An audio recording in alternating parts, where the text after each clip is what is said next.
പെൺകുട്ടികളാണ്. അതുകൊണ്ടാണ് ഞാൻ പറയുന്നത്, പെൺകുട്ടികൾക്ക് എപ്പോഴും ഒരു വിൽ പവർ വേണം. പണ്ടവും പണവും ഇല്ലാതെ എന്നെ സ്വീകരിക്കാൻ കഴിയുന്ന ആരെങ്കിലും ഉണ്ടോ? ഉണ്ടെങ്കിൽ മതിയെന്ന് നിങ്ങൾ തീരുമാനിക്കുക.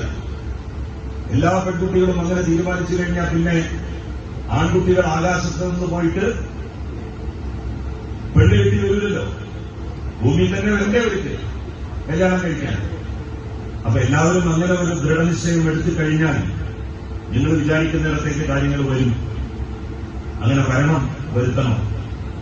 ഞാൻ എന്റെ 2 പെൺകുട്ടികളെയും വിവാഹം കഴിപ്പിച്ച് പറഞ്ഞയച്ചത് 1 രൂപ കൊടുക്കാതെ, 1 രൂപ സ്ത്രീധനം കൊടുക്കാതെ, 1 തരി സ്വർണം കൊടുക്കാതെ. കാരണം അവര് ജീവിതത്തിൽ സ്വർണമേ ഉപയോഗിച്ചിട്ടില്ല, അങ്ങനെ ഉപയോഗിപ്പിച്ചിട്ടില്ല. ഇത് ഉമ്മ തന്നെ ആകെ സ്വർണത്തെ കുടിച്ചിട്ടേക്കാണ് നടക്കുക. പിന്നെ മകള് അങ്ങനെ തന്നെയല്ലേ നടക്കൂ. അപ്പൊ അമ്മമാര് എന്ത് ചെയ്യണം? അതിനെ കുട്ടികളെ പഠിപ്പിക്കണം, ശീലിപ്പിക്കണം. അവർ കാണുന്ന അമ്മ സർവാഭരണ വിഭൂഷിതയാവരുത്.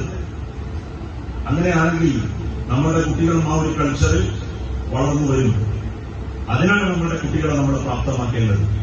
ഒരു രക്ഷിതാവിന്റെ വിജയം എന്ന് പറയുന്നത് തന്റെ മക്കളെ സ്വന്തം കാലിൽ നിൽക്കാൻ പ്രാപ്തരാക്കാനുള്ള വിദ്യാഭ്യാസം അവർക്ക് നൽകുക എന്നുള്ളതിലൂടെയാണ്. തീർച്ചയായും നിങ്ങളുടെ രക്ഷിതാക്കൾ നിങ്ങളുടെ നല്ല വിദ്യാഭ്യാസ സ്ഥാപനത്തിൽ കൊണ്ടുപോയി ചേർത്തു, നിങ്ങൾക്ക് നല്ല മാർക്കൊക്കെ കിട്ടി. ഓരോ പരീക്ഷയും വളരെ പ്രധാനമാണ്. ഒരു പരീക്ഷയിൽ A+ കിട്ടിയെന്ന് കരുതി എല്ലാ പരീക്ഷയിലും എല്ലാ വിഷയങ്ങളിലും A+ കിട്ടും എന്ന് നിങ്ങൾ വിചാരിക്കരുത്. ഓരോ പരീക്ഷയിലും മികവുറ്റവർ വ്യത്യസ്തരാണ്. അതല്ല എങ്കിൽ നീറ്റ് പരീക്ഷയിൽ 1ാം റാങ്ക് കിട്ടുന്ന ആൾക്ക് തന്നെ എയിംസിന്റെ പരീക്ഷയിലും 1ാം റാങ്ക് കിട്ടും. പക്ഷെ കിട്ടാറുണ്ടോ? ജിമ്മർ നടത്തുന്ന പരീക്ഷയിൽ 1ാം റാങ്ക് കിട്ടും. കിട്ടാറുണ്ടോ? ഇല്ല.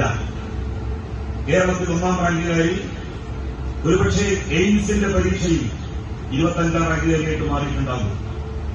ഇവിടെ 35ാം റാങ്ക് വന്ന കുട്ടിയായിരിക്കും എയിംസിന്റെ പരീക്ഷയിൽ 1ാം റാങ്കിലായിരിക്കുണ്ടാവുക. അപ്പൊ നമ്മളുടെ കഴിവ് എന്ന് പറയുന്നത്, പരീക്ഷ എഴുതാനുള്ള കഴിവ് എന്ന് പറയുന്നത് ഫ്ലെക്സിബിളാണ്. ഇന്ന് നടത്തുന്ന പരീക്ഷയ്ക്ക് കിട്ടുന്ന മാർക്ക് നാളെ നടത്തുന്ന പരീക്ഷയ്ക്ക് ഒരുപക്ഷെ കിട്ടിക്കൊള്ളണമെന്നില്ല. അതുകൊണ്ടാണ് A+ കിട്ടിയെന്ന് കരുതി ഇനി ഞാൻ വായിക്കേണ്ടതില്ല, പഠിക്കേണ്ടതില്ല എന്നാലും കരുതണ്ട. ഇനിയാണ് ഒരുപാട് പഠിക്കാനുള്ളത് എന്നുള്ള ഉത്തരവാദിത്ത ബോധത്തോടെ നന്നായി പഠിച്ച് ലക്ഷ്യസ്ഥാനത്തെത്തുക.